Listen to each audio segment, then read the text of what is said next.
বন্ধুরা, সুমিতার পথের পাঁচালীতে সবাইকে স্বাগতম। আমাদের 7 দিনের ট্যুর আজ শেষ হলো। আজ হচ্ছে 7ই ডিসেম্বর 2024।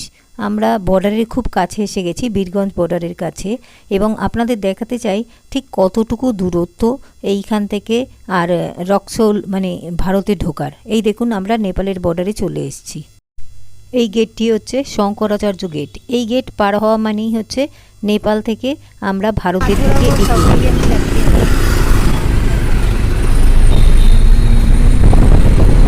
এই একটা বর্ডার ক্রস করে গেলাম। Bye bye Nepal. मैत्री पुल। अभी हम लोग माझधार में हैं, ना भारत में है ना नेपाल में है ना, बॉर्डर पे है।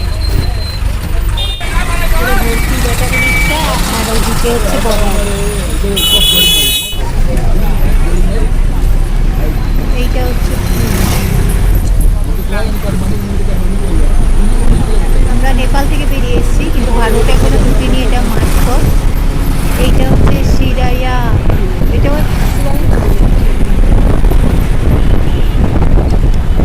এই সমস্ত দূরত্বটা মানে এই গেটটা থেকে আর স্টেশন অবধি 1.5 থেকে 2 কিলোমিটার।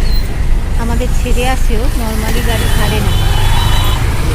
আমরা যখন ভারত থেকে নেপালে এসেছিলাম তখন রক্সোল স্টেশন থেকে আর এই জায়গাটা অবধি আমাদের অটোতে ইন্ডিয়ান 20 টাকা করে পার হেড নিয়েছে। ঢুকে যাচ্ছে বর্ডারটা ক্রস করে,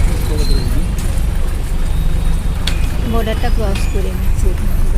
এইটা হচ্ছে নো ম্যানস ল্যান্ড।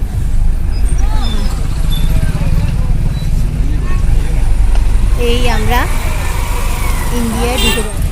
এটা ছিল, এখান থেকে এসেই আমরা ইন্ডিয়াতে ঢুকে গেলাম। ভারতে ঢোকার পরেই ওখানটা খুব জ্যাম ছিল বলে এরপর আমরা নেবেই হাঁটতে শুরু করলাম স্টেশন অবধি। চলুন।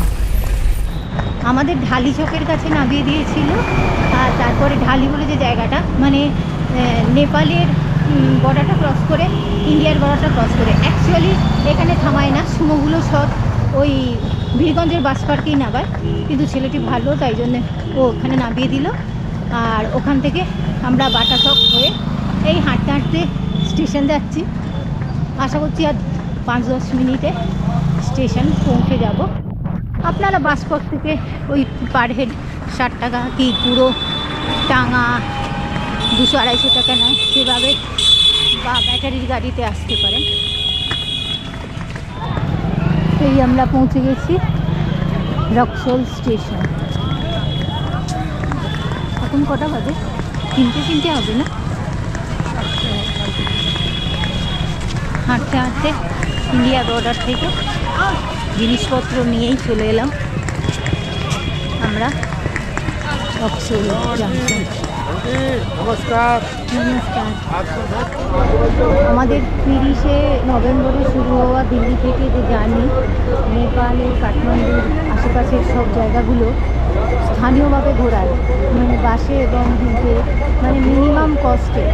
সেই জার্নিটা আজকে 8 তারিখে কলকাতায় এসে শেষ হচ্ছে। হাওড়া ব্রিজ দেখতে পাচ্ছেন নিশ্চয়ই। আর কী করে সস্তায় ঘোরা যায় সেটা জানতে গেলে আপনাদেরকে দেখতে হবে সুমিতার পথের পাঁচালী এবং সুমিতার ভাইবস। সাবস্ক্রাইব করে রাখবেন, তাহলে সব ডিটেলস দিয়ে দেবো যে কী করে একটা দিনের বড় হোটেলের ভাড়াতে দুজন মানুষ 7 দিন নেপালের মতো জায়গায় কী করে ঘুরে আসতে পারে। ভালো থাকবেন, ঘুরতে থাকবেন।